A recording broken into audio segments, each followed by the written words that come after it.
Hello, everyone. Welcome. Thank you for joining me for another edition of our Operational Reality with Rocco Million Live. Today, I'm going to be discussing a featured article. I put it in a heading, and the link is highlighted along with some other supporting links. But I'm going to be talking about specifically the first one, and I'm going to be reading it and taking excerpts from it, and then using graphics and memes to also talk about some of the ideas and some of the concepts going on there. So, because it's a really good article. Anyway, the title of the article, Stop Asking How We're Going to Pay for It When It Comes Down to Doing the Right Thing, by Jack Perry, and it's in the Guion Journal. I think that's how you pronounce it. But anyway, yeah. So the first paragraph there, it says, I'm getting tired of hearing how are we gonna pay for it when it comes to proposed socialized medicine. This question is supposed to be a debate ender and meant to draw people into dead end arguments over budgets and taxes. But in fact, it's not a dead end. We're just looking for answers to that question in the wrong place.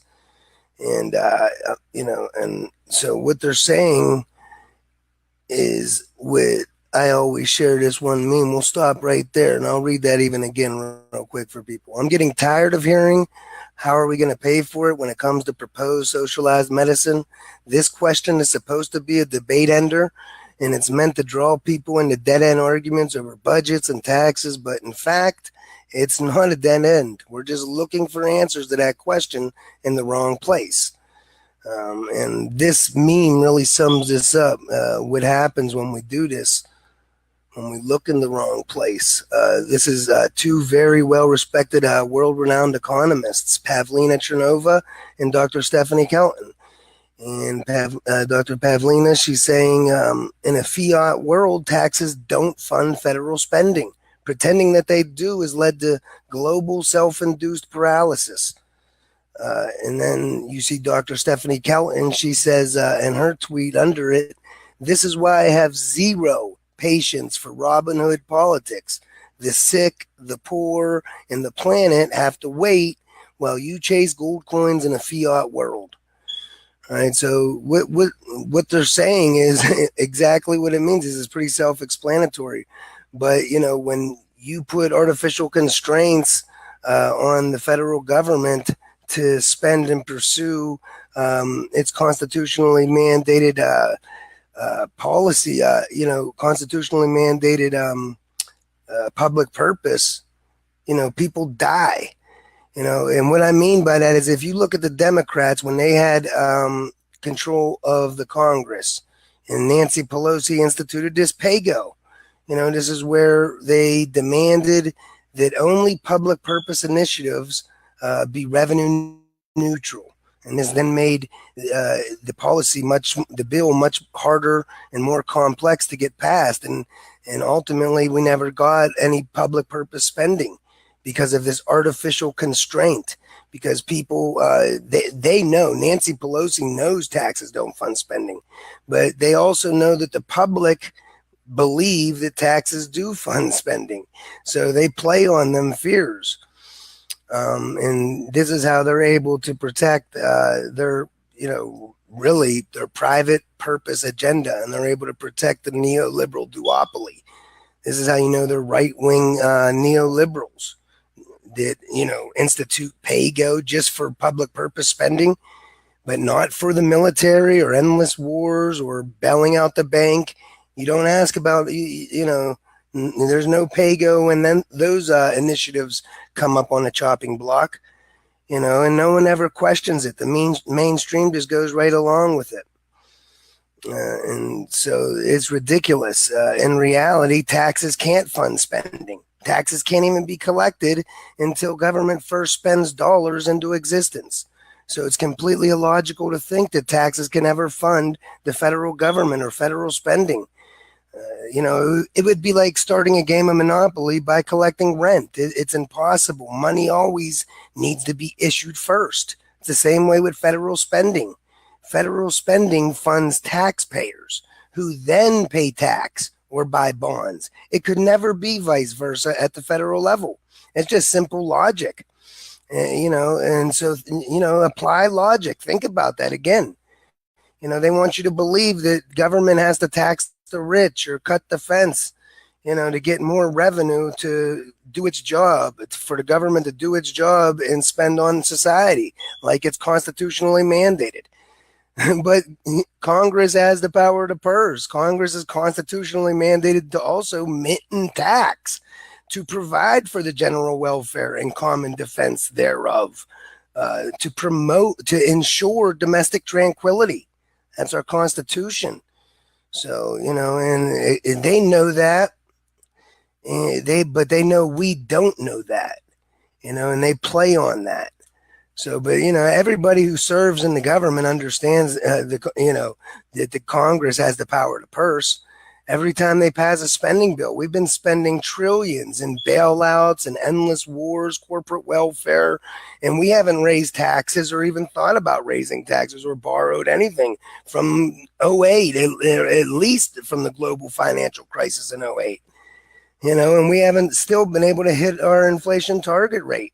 So, they don't ask the question where you're going to pay, how you're going to pay for it when it comes to the military or when it comes to their corporate welfare and bailing out the banks. They know, because they know that all federal spending is brand new dollars created by congressional law from thin air, by law. Article 1, Section 8 of the Constitution mandates that Congress and only Congress can mint and tax to provide for the general welfare and the common defense, to ensure domestic tranquility. No one else can do that but the federal government, and the federal government is mandated to do it. It's not that they should. This is their job as a currency issuer, as our socially owned government. This is their job, to promote the general welfare and domestic tranquility. How do you do that? Not by relying on taxes of the rich. That would be ridiculous. Government don't need tax revenues or any kind of revenue or income to spend. It makes dollars at will by law. It mints and taxes. So that's why this is so important. You got to understand, so you don't fall victim to the controlled opposition and to the lies and scare tactics that the mainstream uses to keep us divided and fighting against our own public purpose, and to keep us fighting against each other at the bottom instead of uniting and demanding a seat at the kitchen table. Once you understand our actual operational reality, I promise you, this stuff, it seems obvious, but anyway, so I'm going to read the next part. People act like socialized medicine is some black hole where billions of dollars disappear. Hold on 1 minute. Okay. It says people act like socialized medicine is some black hole where billions of dollars will disappear. Well, no, you're thinking of the Pentagon, where millions of dollars have already and already do disappear. In socialized medicine, you will obviously employ people in it who will work and pay taxes. They will also spend their money. Their incomes will be spent creating economic benefits. And people served by this public good of healthcare will have more money to spend because they're not going broke paying inflated insurance rates for medical care. The money does not simply just disappear. It goes right back into our economy rather than ending up in the pockets of defense contractors or Wall Street offshore bank accounts or in the stock market of the 1%. Instead of that, you got to spend money at the bottom.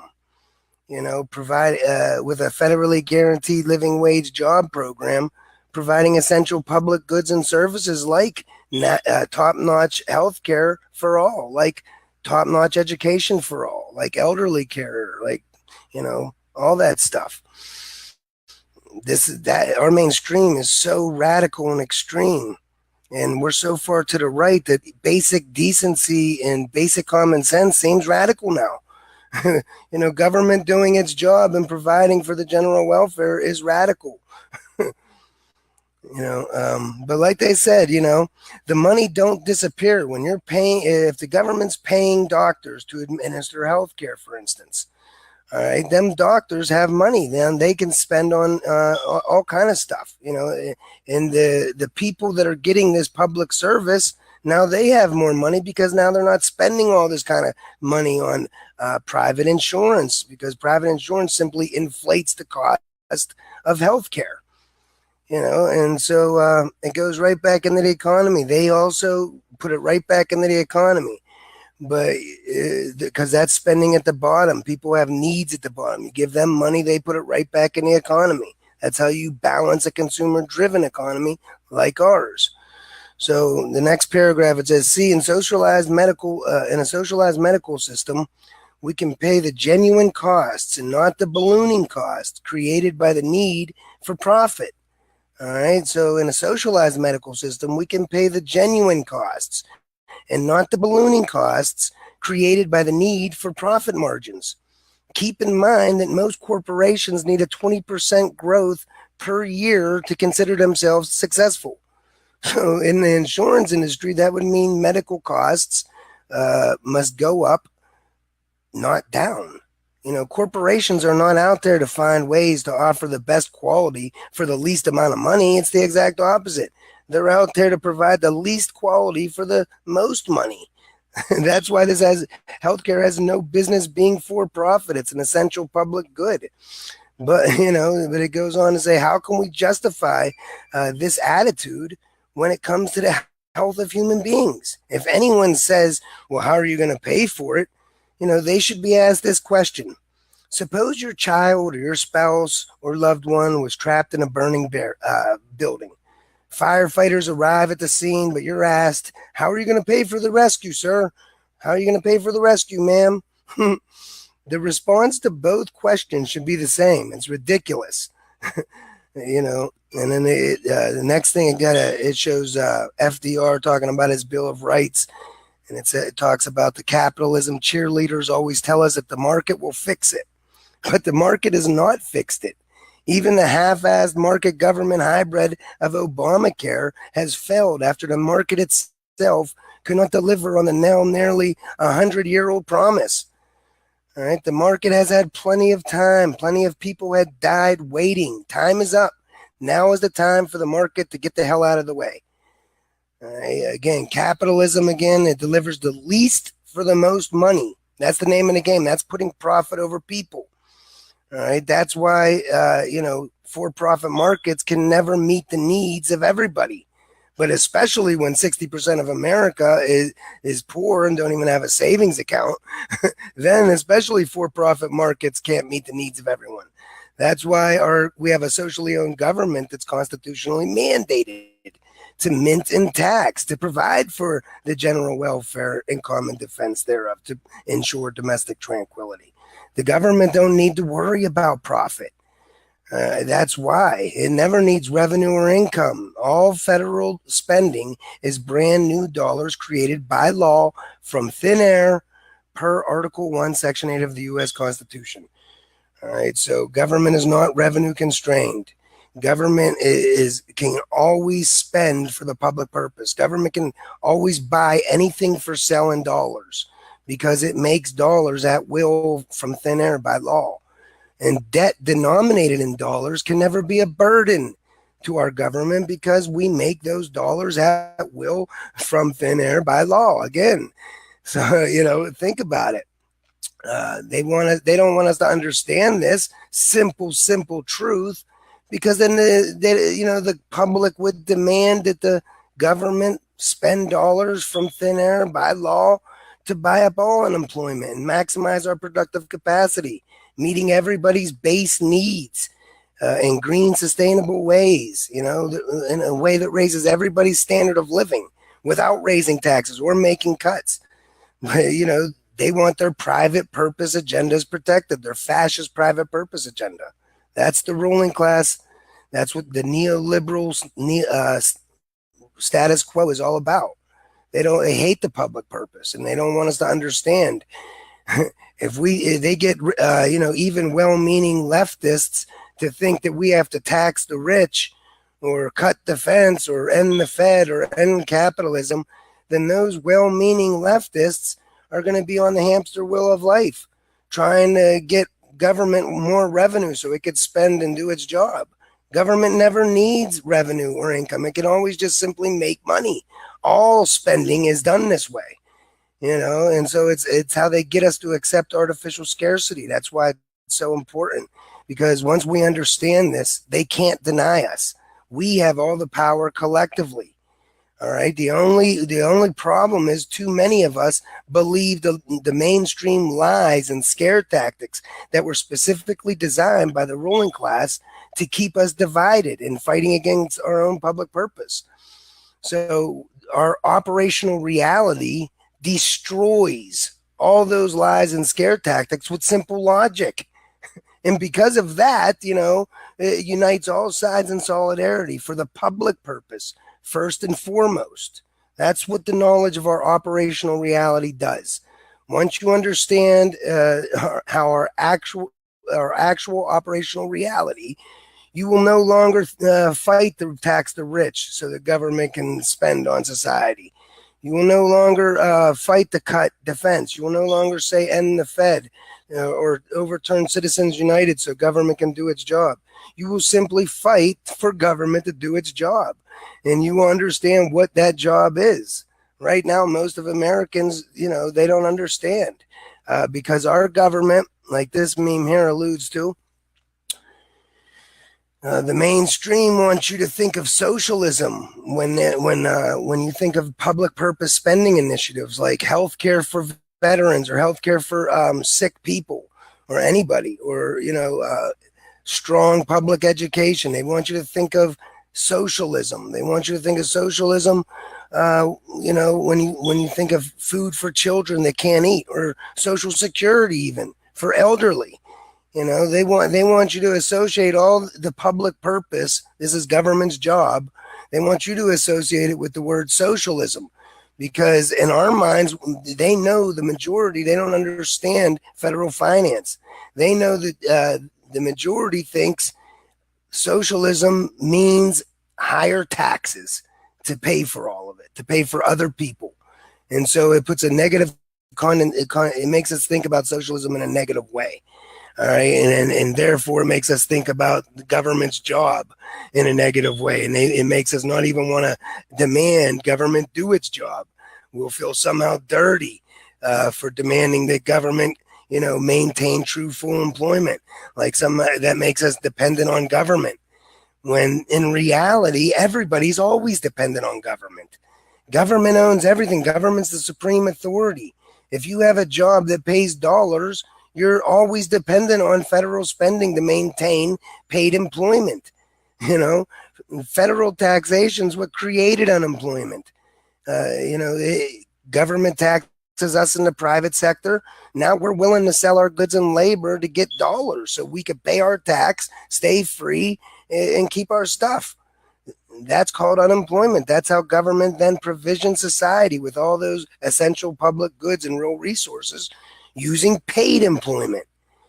That's it. That's what taxation's about. Taxes never fund federal spending. All right. Taxes are about guaranteeing demand for the government's dollars. All right. When the government puts a tax on us in the private sector, they know that guarantees we need their dollars.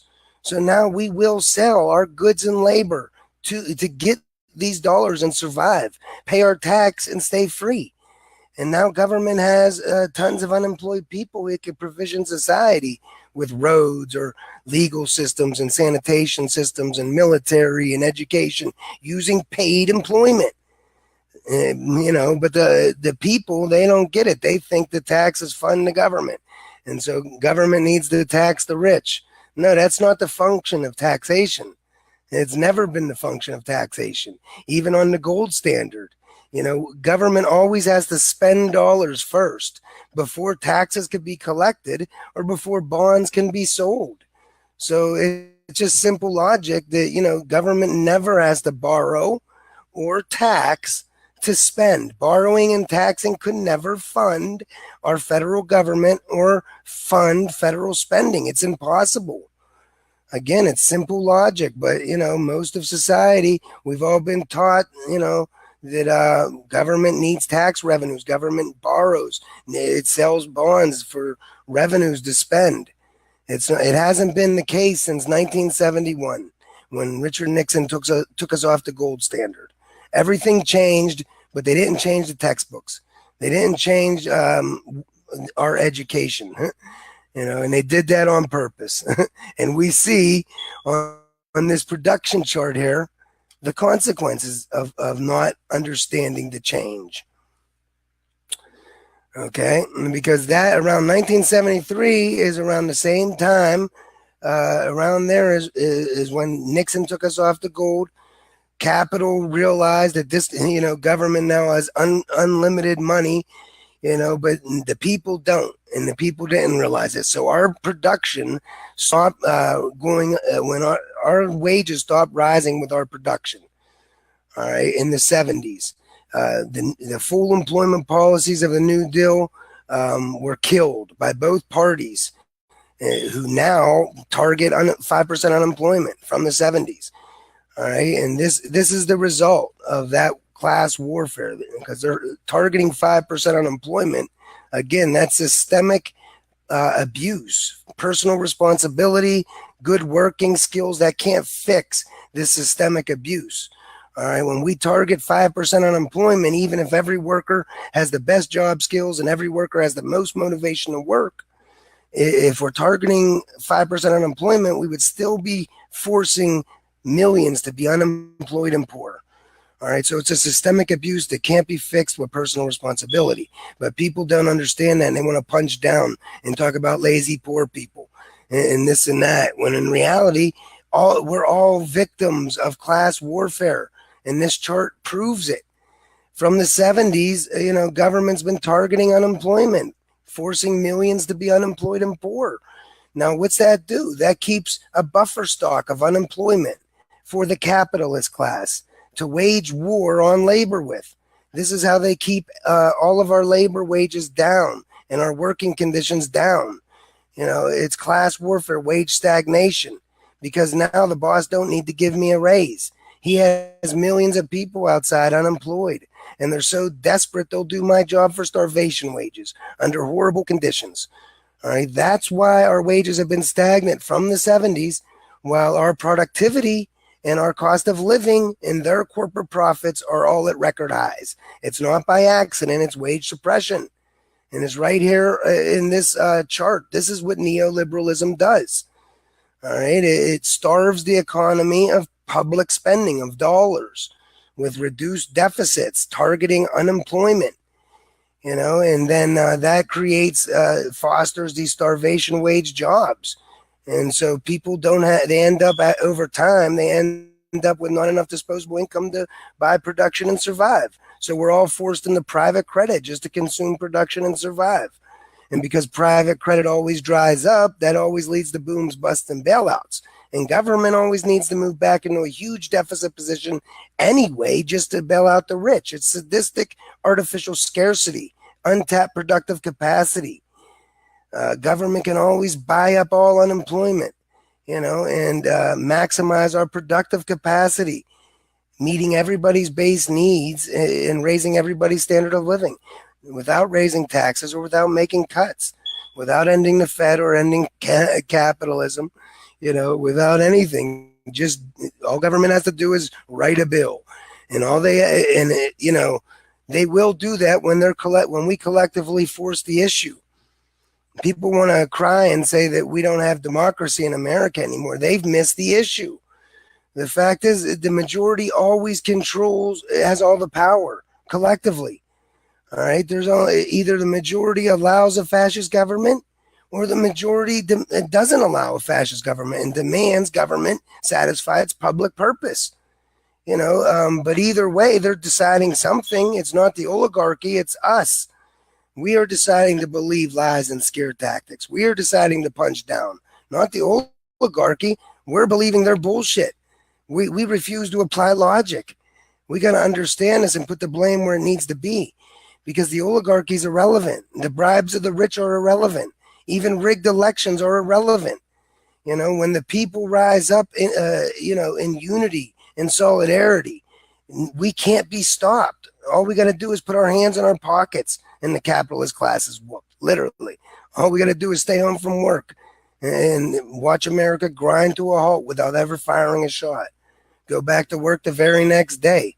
But so it's low risk, high reward, because now we've demonstrated our ability to organize and shut shit down. Now we can simply just leverage that capability just to get any demands met.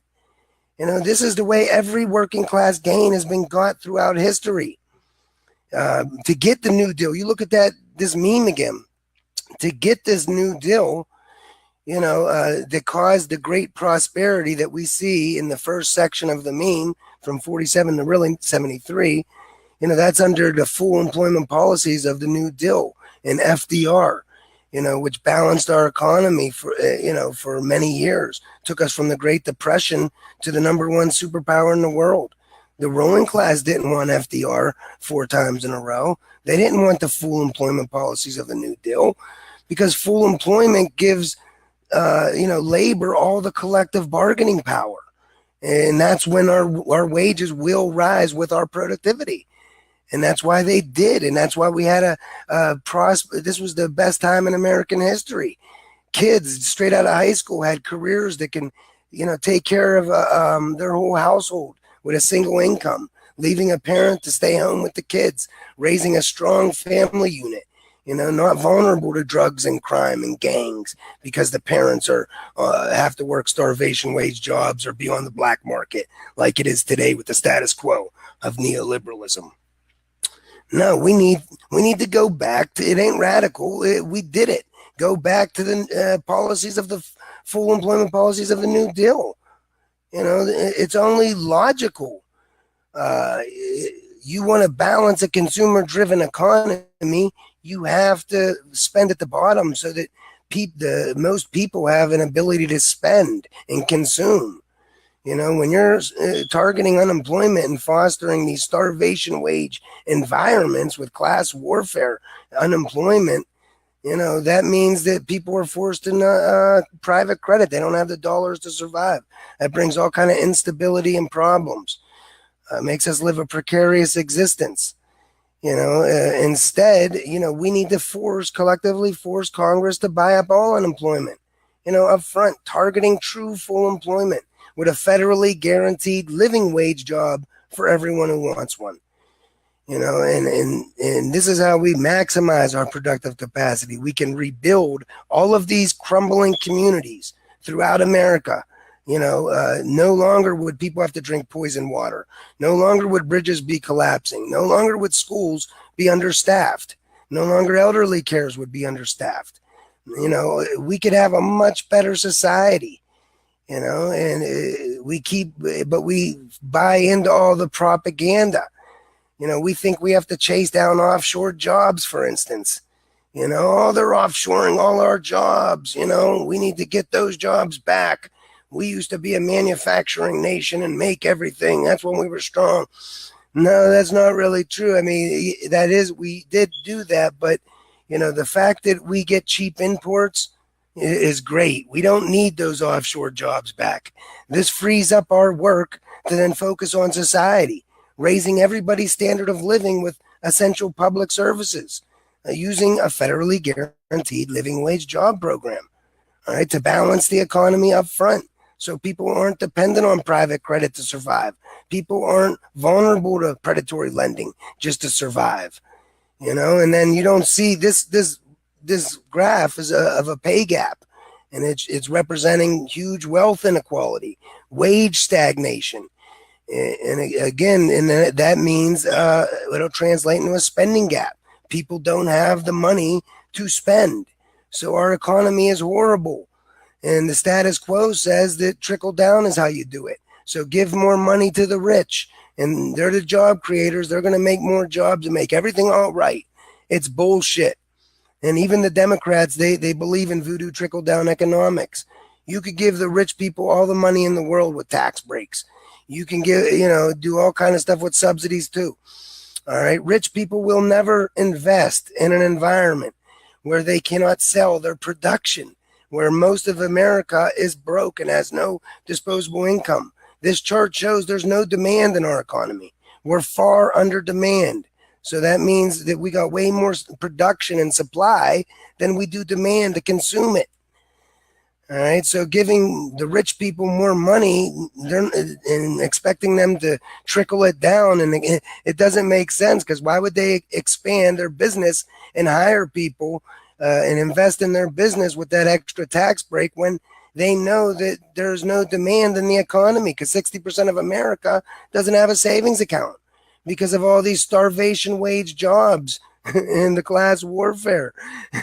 All right. It doesn't make sense. You want to stimulate demand, you spend at the bottom. All right. You give the people that are unemployed living wage jobs to perform socially valuable work that's essential to the general welfare and domestic tranquility. I know, crazy idea.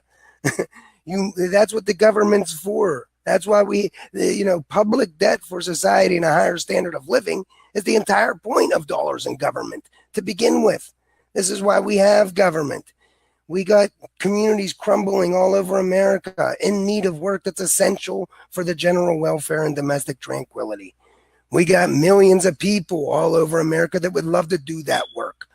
Okay, government can always make dollars by law from thin air per Article 1, Section 8 to buy that unemployment up and maximize that productive capacity. All right, with a federally guaranteed living wage job program for everyone who wants it. And we could plug this gap you see in the meme. We could plug it with public spending, with fiscal policy, with deficit spending by Congress, instead of forcing everybody into private credit, to plug the gap with private credit. So we're all over leveraged to our eyeballs with private credit for credit cards for milk and eggs, credit for education, credit for healthcare, credit for transportation, credit for housing, living a precarious existence because credit always dries up. And it's a poor substitute for deficit spending. It's a poor substitute for public spending and public dollars, So we should always be, but yet we'll see even working class people opposing federal deficit spending. Government should have to budget their balance their budget the way I have to balance mine, and balance my checkbook, and they don't understand that the government is completely different than you and me, because the government gets to make their own dollars by law. Me and you can't do that. So we are income constrained. We do need revenue. The government doesn't. It makes its own dollars. So you can't, it's not a household budget. It's not states and local governments too. They're only currency users. The federal government is the currency issuer, the big dog. It makes everything go round, created our economy, our monetary economy, and maintains it. Again, all dollars, all jobs that pay in dollars are directly responsible. Directly dependent on federal spending to maintain paid employment. So government's the real means of production in reality. Really, and think about it even more. Capitalism only exists in the private sector, and only to the extent our socially owned government even allows. Government owns the private sector completely with its ability to impose tax and be the monopoly issuer of the only tax credit, dollars. Government owns all land. Nobody owns land in America. We all pay rent. We all pay tax. Churches, everybody. If government needs your land, they could use eminent domain and take it. Government is the supreme authority. They even took sovereign Indian ground with the DAPL decisions and stuff. Government is the supreme authority. Yet People don't want you to believe that. They want you to think government's broke and impotent, so that you don't make demands of your government, so that you don't expect your government to satisfy its constitutional mandate. Really, they don't even want you to understand the government's constitutional mandate. They want you to think that the private sector can supply essential public goods more efficiently than the currency issuing government. It's ludicrous, but many people believe it, including me back in the day. I started off as a right winger. I voted for George W. twice. I was in the Navy. I started off right. I mean, we all were brainwashed from birth with this crap. Nobody wakes up knowing everything. But once you're exposed to truth and logic, you should, want to find truth. You should look at information in an unbiased way and apply logic and think it through. And that's the beauty of our operational reality, because, anybody can overcome any cognitive dissonance simply by diving into this material, thinking this stuff through. Again, now I just said, you want to destroy the mainstream arguments. Well, right now our status quo is trickle down. Even Democrats believe in this. They think we have to target the middle class. That's still trickle down voodoo economics. Demand doesn't trickle down. It naturally bubbles up. So do you want to learn how to destroy that argument quickly and efficiently and with no doubts using simple logic? You just simply say, look, how demand bubbles up naturally. When you guarantee the jobs at a bottom income distribution, because that makes up the largest segment of society, the more dollars they have, the more they guarantee and demand the jobs that are skilled and educated above them. Because demand naturally trickles up. It doesn't trickle down, When you give people at the bottom living wage jobs, they have immediate needs at the bottom. And you give them living wage jobs, well, guess what? Now they have money to meet those needs, and those needs will be met by the skilled and educated above them. It's simple logic. You destroy trickle down. Trickle down leaves the bottom income distribution, which is the largest segment of society, in a permanent recession depression. They're the bottom income distribution. It leaves the bottom income distribution the first to be fired in an economic downturn and the last to be hired in an economic uptick. So the bottom income distribution is in a permanent recession depression. The majority of America is living a precarious existence, in debt to their eyeballs, one mistake away from being destitute, living with starvation wages and no public safety net, social safety net. And we have a horrible, dysfunctional society as a result. This is the result of our neoliberal right-wing status quo. Because how can they say, oh no, giving the rich money will somehow turn things around? Why would somebody invest in this economy when they know there's no demand? Look at the chart.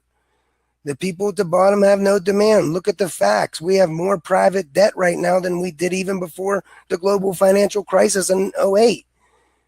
So we're even in a more precarious situation than we were then. It's going to be worse now. We privatize the public space on a bipartisan basis.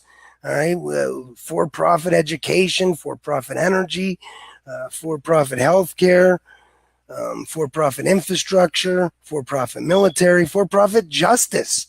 This is why we are lacking. When you put profit over people in society, you can't be surprised when your society loses its humanity, when life becomes cheap. When it becomes dog eat dog. Like I always say, when you beat a dog every day and feed it gunpowder, that dog's going to be crazy. And it's not the dog's fault. It's the systemic factors that dog was forced to live under that made it crazy.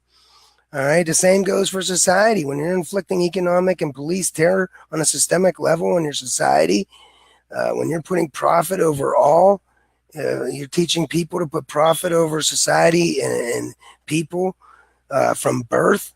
You can't, and we do that because every time kids see people, with no shelter, homeless on the street, and around the corner they see a foreclosed empty house, they're being taught to put profit over people in society.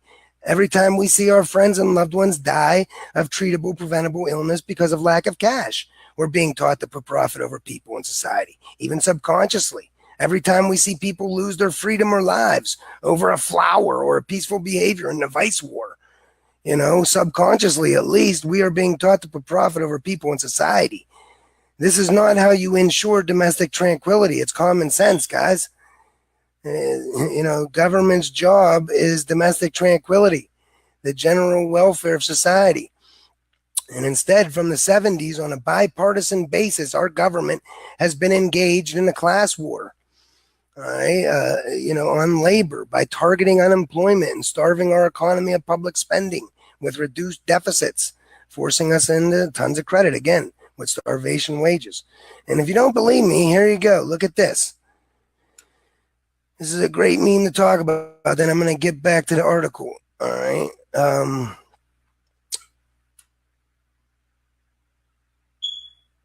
This is Alan Greenspan here, and he was testifying in front of Congress on the marvels of our economy.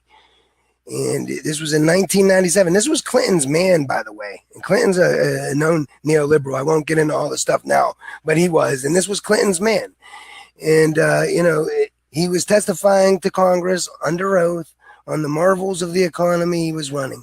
All right. He said straight out that one of the basis for its economic success was imposing what he called greater worker insecurity. If worker, and then this is just as Noam Chomsky says, this is what he meant by that, because when workers are more insecure, that's very healthy for a society. If workers are more insecure, because workers are insecure, they won't ask for wages. They won't go on strike. They won't call for benefits. They'll serve the masters gladly and passively. And that's optimal for corporations' economic health. At the time, everybody regarded Greenspan's comments as reasonable, judging by the lack of reaction and the great acclaim that Greenspan enjoyed, and he still does. You know what I mean? Like I said, this was Clinton's man, and people still think Clinton was great for our economy. Nothing could be further from the truth. A right-wing neoliberal, this was his guy. Clinton starved our economy with federal surpluses when we're running a trade deficit that made us drain our savings in the domestic private sector. And that means, we had to over-leverage ourselves with private credit because our savings was tied up in our house. And we did that, and we refinanced our houses so that we had money to, survive, because Clinton was starving the economy with his federal surplus. He was taxing more dollars out of existence than they were spending in at the federal level. And people think that was a good thing. That was a horrible thing. It means that we had to drain our savings to survive and go into private credit to survive. But people didn't see that, because private credit will obscure the horrible reality for a short time, because it's a horrible substitute for federal spending, for public spending, deficit spending. Private credit always dries up. And in this case, the private credit obscured Clinton's federal surpluses, starving our economy. People thought the economy was great because it blew these huge bubbles in the financial markets, in the housing market, and in the .com. And because Clinton was starving the economy and he was deregulating the financial markets and making credit cheaper, this blew these huge bubbles, and people were getting rich, on us, and it blew these bubbles. So people thought things were going good. But because private credit always dries up, those bubbles did blow up. The mini recession in 2001 was directly on Clinton, and then directly again, we still haven't recovered, but it caused the 2008 crash in the housing market. When they start selling these mortgages that we had to use to survive, they start selling those mortgages over and over and over again as derivatives, betting on whether people would fail, and then betting on that bet, and people were making tons of profit on, tons of shady financial transactions that had nothing backing them up. So it blew these huge bubbles, and it made things look good on the balance sheets when in fact things were horrible. And when that credit dried up, as it always does, that it blew. And economic calamity means that, millions of people were forced to suffer and die under artificial scarcity. And, because literally when we don't have jobs, when more people are getting laid off, when more people are getting starvation wages, when we don't have good health care, when we don't have good education, when we don't have good housing or good living conditions, when we have for-profit energy poisoning our air, water, and food, that's no good. You can't get domestic tranquility like that. That's not the public purpose. Government never needs to worry itself with profit. Our socially owned government is mandated to work for the public purpose and then let the individual make what they can from the balanced economy that creates. Our socially owned government's never supposed to work for the private purpose of the individual and force the society to make do with the scraps. That's fascism. That's our trickle-down status quo, though. And getting back to it, destroying it with simple logic. The only way you balance a consumer-driven economy is by spending at the bottom. You guarantee the jobs at the bottom with a federally guaranteed living wage job program. Now there's living wage jobs at the bottom for people to do socially valuable work that is needed. All right. And so now people have money to buy the production of the top. It's a win-win. All right. That's the only way you could balance our economy. And so that's the only way government can satisfy its mandate to the general welfare and domestic tranquility and common defense thereof. And we need to understand it so we could demand it. Unite and demand it. All right, now getting back to the alternative to this horrible status quo that causes the wage stagnation and all of this private credit and precarious existence. I'm going to go back. I'm going to go to the father of modern money because he says it perfectly in this meme here. And I want everyone to take a look at this before I get back to the article. All right, he's talking about I can't even see it, but I know what he says pretty much. I'll paraphrase. He's talking about the collective bargaining power that true employment gives to labor. All right, when you have more people than jobs available because our government is targeting unemployment, our government's targeting 5% unemployment, making sure there's more people than jobs available. Well, that makes sure that then those people are desperate and unemployed and poor. And so they're always willing to underbid us for starvation wages and work under horrible conditions. So it drives all labor wages down and all working conditions down. We end up with the starvation wages and private credit to our eyeballs again, just to survive.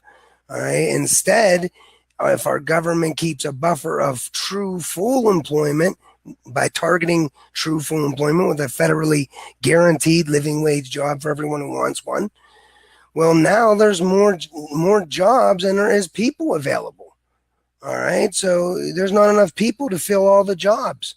So now you get a situation where business has to compete with themselves just to get at the existing supply of labor so that they have a labor workforce. And so our wages will rise, our working conditions rise. This promotes an environment where you get hired straight out of high school and you get a great career that you could support a family with one income and have a spouse at home raising your family in a strong way. All right. That's the only sustainable way to run a consumer-driven economy, a capitalist economy like ours.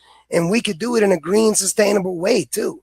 We can be deficit spending aggressively right now into our own productive capacity, into 100% green and sustainable energy and sustainable living.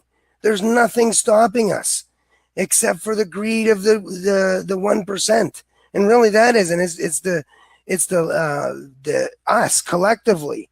We don't demand it. We don't understand what's possible. We don't understand our operational reality. Or we've been brainwashed for so long. We think demanding our birthright as mandated by our social contract, the Constitution, is somehow, weak, and that's, that would make you a communist and, make you dependent on government. But as we already discussed, we're always dependent on government. Government is always the supreme authority. It owns the private sector completely. with its ability to impose tax and be the monopoly issuer of the only tax credit. So nobody even owns land in America. We all rent. We all pay tax. The only free market is the black market. Literally, even the dollars in your pocket don't belong to you. They belong to the government, and they're subject to recall at any time, which is taxation per the Constitution. So this is how government forced us to stop living off the land. Now I'm going to go to this meme so you understand this concept. This is an important one. Well, no. This is another important concept to get before we move back on. Then I'm going to get back to the article. Okay, this is a simple flow chart of fiscal policy and how simple it really is.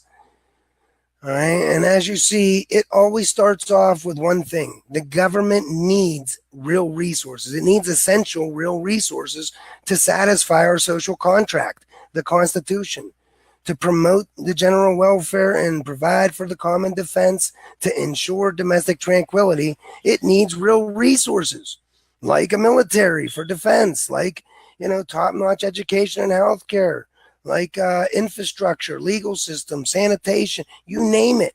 Government needs all these real resources to satisfy its constitutional mandate. So how does it get that stuff? It doesn't take slaves. It imposes a tax on us in the private sector. It's simple logic. That instantly creates unemployment. Now we are all willing to sell our goods and labor. Because if you have a tax imposed on you, you own land, you have a tax imposed, now you're not able to live off the land. You have to sell your goods and labor to find dollars, to get dollars so that you can pay your tax and survive and stay free. All right, so that's called unemployment. That's how government has people to provision society with all those needed real resources using paid employment. And that's when that's how dollars are created too. Because government always has to spend dollars into existence, to tax dollars back or to sell bonds. So that's another way to see that the mainstream narrative is completely backwards. As you see, dollars go into existence when government imposes tax. Now people in the private sector have to find dollars, so they have to sell their goods and labor. That's unemployment. And government's provisioning society with federal spending and paid employment. Okay, and so in the middle of this, though, you see, and it says, if government deficit spends, that means our private sector savings will increase. And if government runs a federal surplus, that means our private sector savings will decrease. All right, and people get confused on this. I know I did when I didn't understand the basics of sectoral balances. Okay, and what this means is when we say sectoral balances, first of all, we're talking about accounting identities. The government is its own, as a currency issuer, the government's its own sector in our economy, okay? The other side of the ledger, the other side of the spreadsheet of this accounting identity is the non-government sector. And that's made up of the domestic private sector, us, and the rest of the world, the foreign sector. Okay, both sectors, the domestic private sector and the foreign sector, make up the non-government. And on the other side is the government as the currency issuer. When the government takes a deficit position, that's an accounting identity. It means it's spending more dollars into existence than it is taxing out of existence. So that means dollars have to go somewhere. So our private savings have to increase the exact amount of the deficit.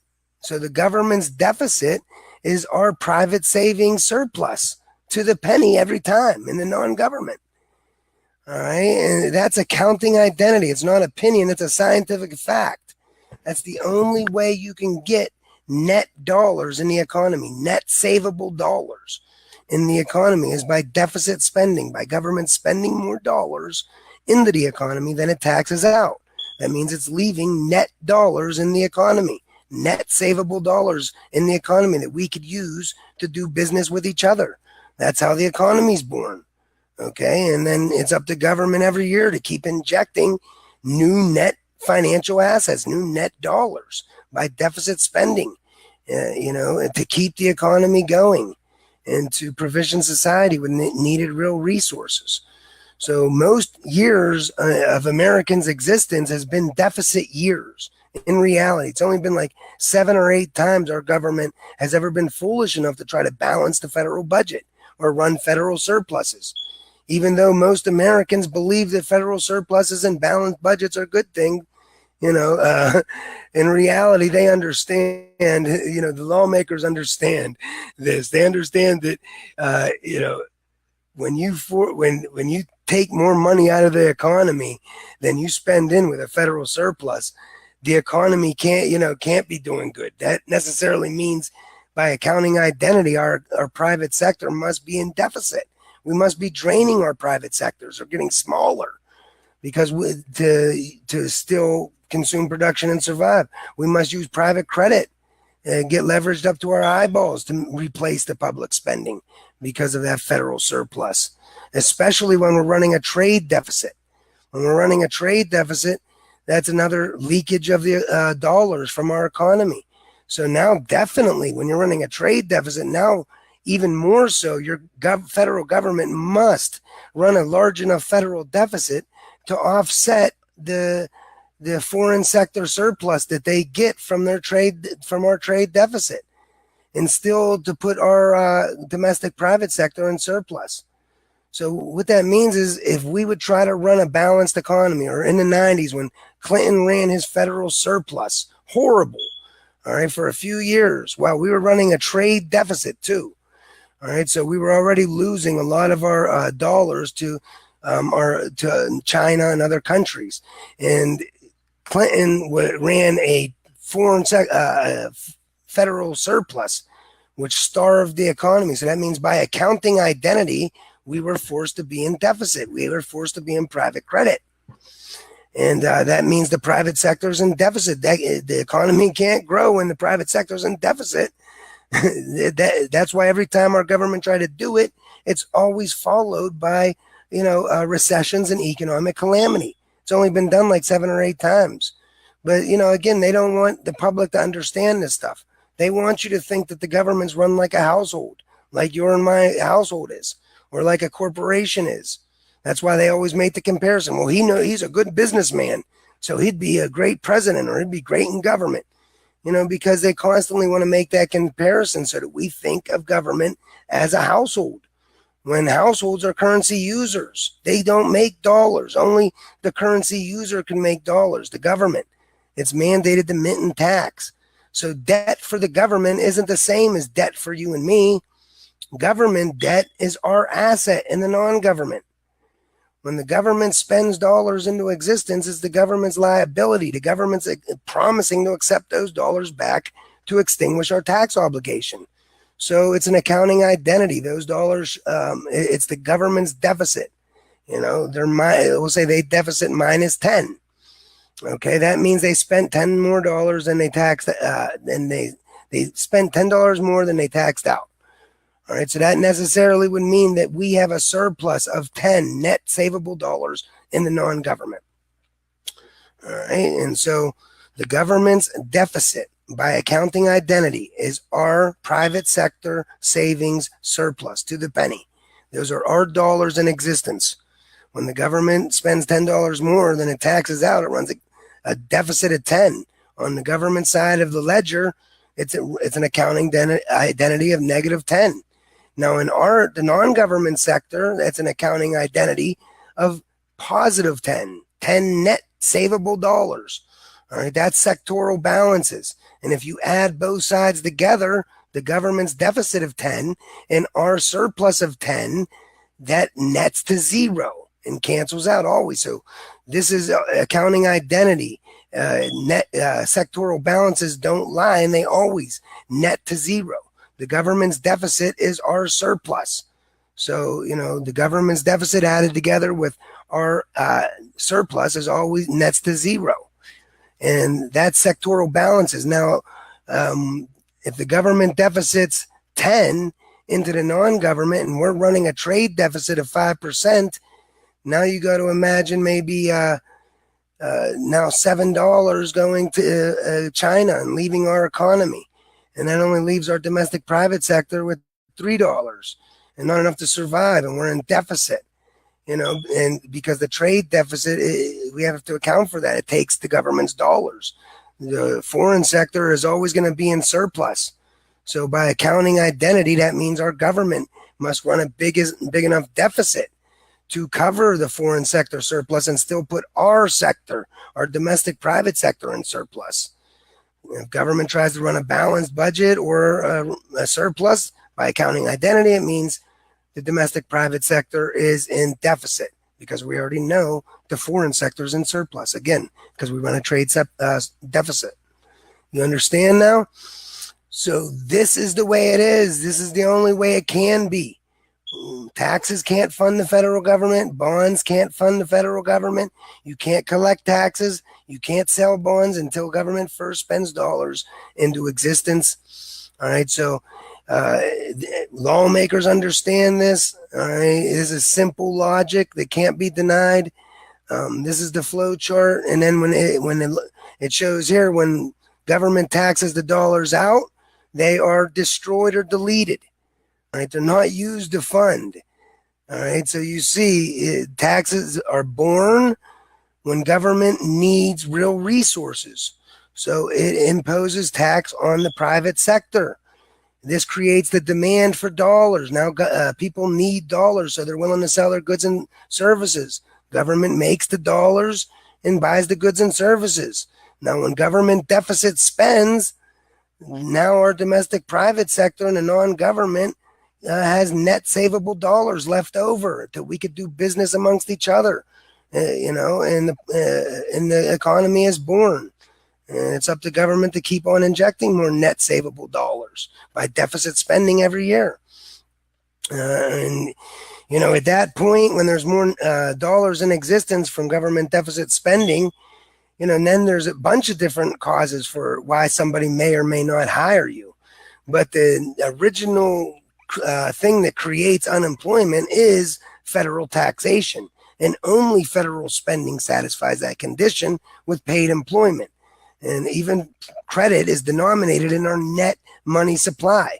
So this is fact. If we have unemployment present or even poverty present, it's because our government made a choice to not spend the dollars required to maximize that productive capacity with full employment, with paid employment, and meet everybody's base needs, with essential public goods and socially valuable work in the public sector. And so that's why we say it's artificial scarcity, and it kills more than drugs and guns combined. And nobody even blinks an eye. This is our status quo. And they'll call me a radical for saying the government needs to, satisfy this constitutional mandate. They'll say you're a radical, or all right. So let me get back to this thing, because this is a really good one, and we'll use these memes too, because it's going to come back to this. All right. So capitalism again delivers the least for the most money. That's the entire basis behind it now. You can see the way brand names once associated with high quality now offered a shoddy junk, but at the same price. It's called backdoor profit. That's where if you cut the manufacturing costs and wages, you can make more money while keeping the product at the same price, or even raise the price and make twice the money. This is done in medical care now when it's provided by private insurance. And if you don't think this is the case, you're living in a delusion. The United States is one of the most backwards nations on the face of this earth. Nearly every Western nation has socialized medicine, but not the United States. The United States knows private medical insurance is inefficient. It's wasteful. It's incapable of meeting everybody's needs. So it's incapable of satisfying government's constitutional mandate to the general welfare. They all know this. They're counting on the fact you don't. And they're obscenely cavalier about human life and suffering. Still, it stubbornly clings to this illusion of good private medical care because its own ego is so heavily invested in being right, when most everyone of good sense can clearly see that this is wrong. And it gets into a bar graph here that shows I mean, there's not even a question. America spends far more per person than any developed nation in the world for healthcare. And we get far less, far less. We don't even rank in the top 20 in healthcare. We don't even rank in the top 10 for democracy or top 10 for healthcare index in the world. And this is why, because we privatize essential public goods like healthcare. We make them for profit and private, incapable of meeting everybody's needs. So now healthcare is horrible for the majority of the population, especially when the majority don't even have existence. One mistake away from being destitute, using over leverage with private credit just to survive. All right. These people are afraid to go to the hospital. They have to use the ER as their, preventive care. All right. So that means people will literally die of these decisions. They'll die of treatable illnesses, preventable illnesses, for no other reason than no money. And we collectively accept it. I mean, this is insanity. There's no reason to, it would be cheaper. It would be far cheaper to, you cut out the middleman of insurance companies and the for-profit interests who only want to, whose goal is to give you the least amount of care for the most amount of profit, making healthcare horrible for the majority. You get that out of there, and guess what? Healthcare goes down. It goes far down. And now when government, you nationalize it and have top care, healthcare for everybody, free for all. All right, it's a public right and good, and the government should provide top-notch healthcare for all. And if government's paying the doctor to provide healthcare, government's paying healthcare professionals to administer healthcare, then there's no need to charge the end user of that essential public good, healthcare, because this is essentially an essential public good that's essential for the general welfare. It's socially valuable in and of itself. All right, there's no reason to charge the end user. Government doesn't need profit or revenue or income. All federal spending is brand new dollars made by congressional decree from thin air. All right, per the Constitution, Article 1, Section 8. It gives the Congress the power of the purse, the power to mint and tax. All right, you don't got to take my word for it. Do a little bit of research, just a little bit. Just apply yourself, apply logic. I'm not the enemy. All right, I'm an American, a disabled veteran. I want a strong America. I'm against, oppression. I'm against injustice. I mean, everybody should be, right? I mean, goddamn, it's not a weakness to have empathy. Again, it would be cheaper to provide health care for all than our current status quo. When they were Jake Tapper was trying to bust the balls of Alexandria Ocasio-Cortez and say, oh, well, this would cost $32 trillion, blah, blah, blah, blah, blah, blah, blah. And how are you going to pay for that? And just like Hillary Clinton said, this is pie in the sky. Of course, I would love to provide it, but we're just broke. And how are we going to pay for it?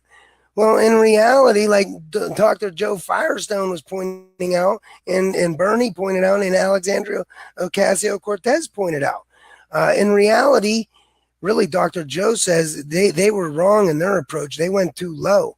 Really, they pointed out, though, that their estimate of $32 trillion over 10 years to give everybody top-notch health care would be cheaper than our status quo, which is projected at $34 trillion over 10 years. So it would providing everybody with a single payer would be cheaper than our status quo and doing nothing and letting it be for profit. All right, and they will say with a bold face that they want to make healthcare affordable and make it better, by making it for profit, because the for-profit markets are more efficient than government, even though only government's a currency issuer, and capitalists aren't mandated to mint and tax to provide for the general welfare and domestic tranquility. Only Congress is. So how could the for-profit markets, as a currency user like you or me, how could they ever provide for the general welfare of all, for the public purpose? They could never. That's why they're not mandated to do so. Only our socially owned government is. It's that simple. And government is mandated to provide these necessities because that's the only way you can have a civil, productive society. You can't get productive, civil, happy populations if your populations are sick and diseased and uneducated and, have no hope, living under economic terrorism and starvation wages and police terror with, the for-profit drug war, criminalizing nature and peaceful behavior. So they can't even enjoy, some weed. They can be killed over a flower, or they could be raped, or they can be, robbed legally by police using civil asset forfeiture laws, all in the name of profit, ultimately. Again, because, drug law and vice law is not about public safety. First of all, just about every illegal drug has a legal synthetic counterpart on the for-profit healthcare side. And it's always more toxic and more addictive than the illegal drug, and than the illegal natural drug. Think about Adderall, and they give them to tons of kids on a massive scale across America. These for-profit drugs like Adderall, all right, synthetic versions, all right. So it's not about public safety. It's not about kids, protecting kids. It's about power and control, and keeping us divided and for-profit justice. That's what the drug wars. That's what for-profit justice is. That's why they privatize the public space in general. With all these essential public goods. Again, law enforcement is an essential public good for domestic tranquility and the general welfare. We need police that work for the general welfare, though. And they can't do that if they have to be for profit. If they need to go out and find revenue and they have quotas, they have to find crime. Now they have to go hunting.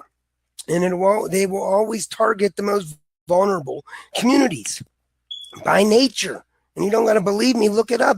Many cops and LEAP, law enforcement against prohibition, the whistleblower cops, they talk about this. When you put quotas on cops, they have to, they go to the most vulnerable communities to meet those quotas because that's where they know that they could, and that's how they secure their job. They don't want to be fired, and they don't want to go against the status quo and say it's wrong, because then they could be put in jail or ostracized or thrown away. So they go along with the status quo, and they need revenue. They need to stay operational. So they engage in policing for profit amongst the most vulnerable, the minorities, because they're the people that nobody cares about. The mayor don't care if he gets a call from the fringes of society with no money and no clout that the police are being, heavy-handed. Nobody cares.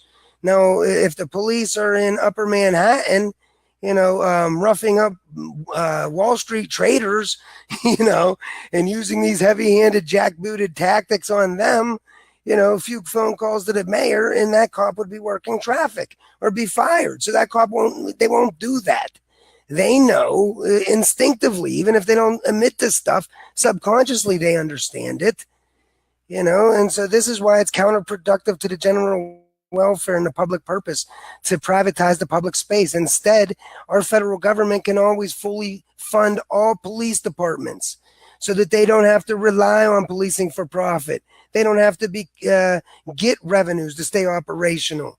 So then they don't have to start to see American populations and civilians as enemy combatants instead of Americans with certain due process rights and human rights. If they with the quotas and everything, we become enemy combatants. All right, we become an ends to a mean to get their quotas and stay operational. And the ends justify the means, and they could rationalize it away. This is not how you get the general welfare of society. This is how you get the opposite of that society. You know what I mean? You radicalize people, and the cops are being radicalized, for instance, by imposing these inhumane laws, these unjust laws. The people are being radicalized that are getting these unjust laws, inhumane laws imposed on them. like the dog getting beat every day and fed gunpowder. The people that get these laws inflicted become radicalized, and they have no hope anyway. Well, once they become tainted with felonies or in the system, they're part of that buffer stock of unemployed that drives all labor wages down. They get starvation wages from there on out. And government can simply go in and arrest them and use them for prison labor at any time too, to make profit for the private prisons in that way as well. We become fodder for the for-profit justice system with the drug war. All right. Instead, government can fully fund them. And then guess what? Cops don't have to do this stuff. They can literally be working, to serve the community instead of serving property and get revenue and all that BS. They can instead focus on financial crimes, on environmental crimes, on violent crimes, things that truly affect our standard of living. This is what cops should do. Go bust all the slumlords, keeping fire traps, keeping, these slumlord freaking apartments all over. They never fix them up with lead paint, lead water, and all this. That's what cops should be focusing. Stop corporations from polluting. Stop people from violent crime. Put cops on foot. And forget crimes of consent amongst adults. Drug law does nothing to lower drug crime, drug addiction. So it's counterproductive completely. The law is has a worse negative consequence than the actual illegal substance in every case. You look at Adderall, the legal substitute for cocaine or stimulants. All right. Adderall is horrible. It's basically methamphetamine, and it's very addictive, very toxic. They give it to our kids across America, and they say they got ADHD to make a profit. All right. And in reality, the people in Peru where drugs are legal, they chew up cocoa leaves, straight from the plant because they're not illegal there, and it's nowhere cocoa paste. It would be nowhere close. Cocaine, pure cocaine, pharmaceutical grade cocaine would be nowhere close to as toxic as that Adderall. Oh, wow.